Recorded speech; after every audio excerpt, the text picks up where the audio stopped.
Gabriella power. Gab, let's start with allegations made by a former advisor to Donald Trump about Elon Musk. He claims that Elon shoulder-charged Treasury Secretary Scott Bessent after a war of words turned physical just metres from the Oval Office. Gab, what else can you tell us about these allegations? Oh my gosh, well, Elon Musk just keeps bringing so much drama to the White House. But as you say, this is really interesting because this is coming from Steve Bannon, a former advisor to Trump. And he has told the Washington Post that essentially Elon Musk and Scott Bessent got into a physical altercation back in April. So Scott Bessent and Elon Musk were pitching strategies around the IRS to Donald Trump, and Donald Trump was apparently backing Bessent. And Elon Musk was not having any of it, and allegedly treated Scott Bessent like a rugby player and put a shoulder into his rib, and the two of them had to actually get torn apart by other people that were in the room. So who knows what Elon Musk was actually on at this point in time. But Elon Musk is quickly learning how politics works, and that is not how you handle a disagreement. Well, no, and that wouldn't explain that black eye, because if that was happened in that time frame, the black eye was far more recent than that. So I don't know, maybe he got into a rugby tackle with somebody else. Let's hear now from President Donald Trump. He was asked about Elon Musk's possible drug use. Did you have any concerns about his drug use when he was working for you? I don't want to comment on his drug use. I don't know what his status is. I read an article in the New York Times. I thought it sounded very unfair to me. You said earlier today that Mr. Musk had a problem. What did you mean by that? And did you misjudge him by bringing? I don't want to talk about problems. I think that I think the United States had problems, and if you look at the numbers today, the numbers were unbelievable. Gab, this clash was inevitable in many ways, and Elon Musk made a major miscalculation here. I don't know if he was on something. I suspect he possibly was when he was tweeting some of that reckless, crazy rhetoric. He's gone back and deleted most of it. But he thought perhaps being the world's richest man meant that he could be the world's most powerful man, and he is not that. And he found out the hard way that Donald Trump is POTUS. Isn't it interesting? Because for how long were we hearing from Democrats in the mainstream media? They were so concerned about Elon Musk's influence over Donald Trump, and Donald Trump is showing that he really didn't have much at all. And Donald Trump is the most powerful person in America, not Elon Musk. But you're right, Rita. I think Elon has realised he made a massive mistake. He has deleted that bombshell tweet that was absolutely ridiculous, linking Donald Trump to the Epstein files. He's deleted that, and he's not only deleted that, he's now starting to show that he is grovelling, because he is now resharing on his X feed posts that Donald Trump has made in response to what is going on in Los Angeles at the moment. So look, they are both patriots, and Elon Musk is supporting Donald Trump publicly once again over Donald Trump's support for what is unfolding in Los Angeles, and both absolutely tearing apart Gavin Newsom and Karen Bass because they cannot handle, cannot show that they have any control over what is unfolding with these violent protests. But as you say, you know, Elon Musk has made a mistake. I think he's realised that, and I think he's quickly trying to patch things up. Let's see how forgiving Donald Trump is, but I think many Americans would like to see them working together again.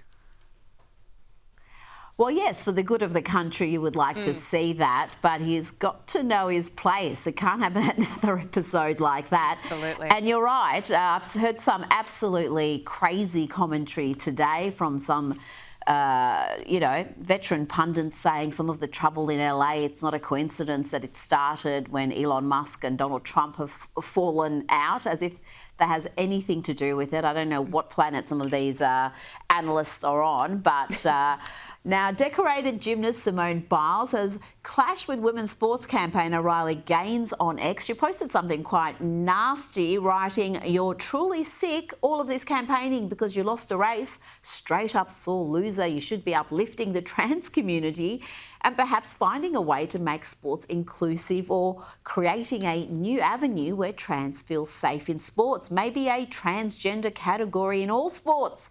But instead, you bully them. One thing for sure is no one in sports is safe with you around. Bully someone your own size, which would ironically be a male." Gab, nasty, nasty and low. And I've got to say, Biles has been roundly criticised here because Riley Gaines, not only was she beaten by a man, but she has worked tirelessly ever since to protect girls and women from men taking over their sport.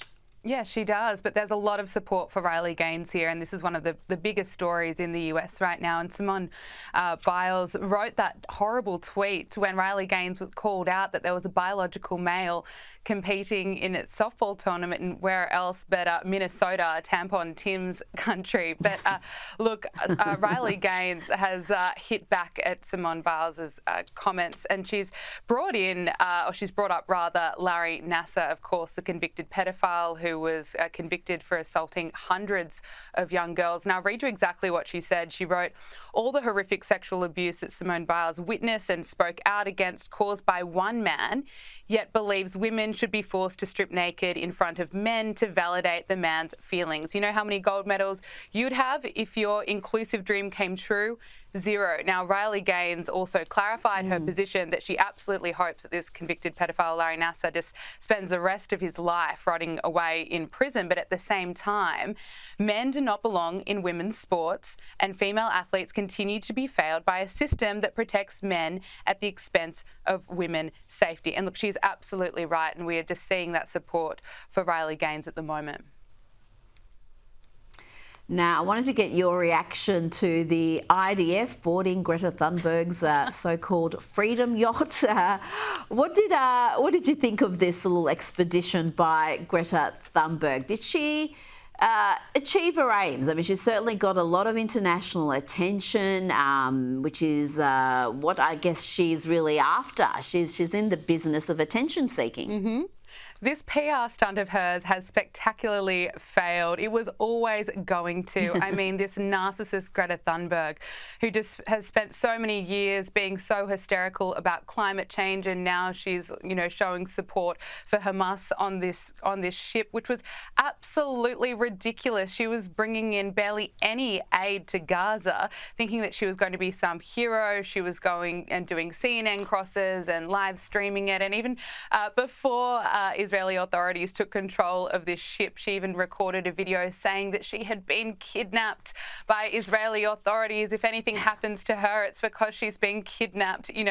She has just become such a laughing stock if she wasn't already, and it's brilliant. We have heard from Israeli officials that were reacting to this and keeping us all in the loop pretty much instantly. They clarified that all the passengers and the celebrities on board the selfie yacht are, of course, safe, unharmed, and they were provided with sandwiches and water. And this show is well and truly over. But just to put it into perspective, how much aid they were actually carrying, it was less than a single truckload of aid. And just for some perspective, more than 1,200 aid trucks have entered Gaza from Israel within the past 2 weeks. Congratulations, Greta Thunberg. That has just been a spectacle for us all to laugh at, and she has completely failed. She's on her way back to Israel, and then she'll be going home. I do like the term selfie yacht, though. That's something new that we can have fun with. Now, I've got to ask you also about Hugh Jackman and Deborah Lee Furness. They were the golden couple for so many years. Their divorce is getting increasingly ugly. They've begun splitting up their assets, including their real estate assets, $36 million apartment in Manhattan. Gab, there's even talk that Deborah Lee Furness might do a tell-all book. Oh, wow. This could really blow up Hugh Jackman's good boy, golden boy image. He's been always known as this Mr. Nice Guy. That Well, that would be an interesting read for sure. But as you say, they're right now splitting up their assets. They've got $250 million. That is their fortune that they have to work out. So this divorce is probably going to get pretty messy. As you say, that $36 million penthouse apartment in New York City. It's in the Chelsea district, beautiful area. It's a 3-bedroom place. 5,000 square feet. It looks out to the Hudson River. The apartment features an elevator entrance, a library that convert to a fourth bedroom if it wants to, a chef's kitchen with a breakfast bar. It certainly looks pretty fantastic, but they have some places all over the world, not just in the United States, here in Australia as well, and the UK. So I think we'll be seeing more reports as they work out how to divide up their fortune. Yes, and apparently Hugh Jackman is now living in that apartment with his new lady, who he perhaps was seeing for many, many years throughout his marriage. Allegedly. Gab Power, pleasure to speak to you tonight. Thanks for your time.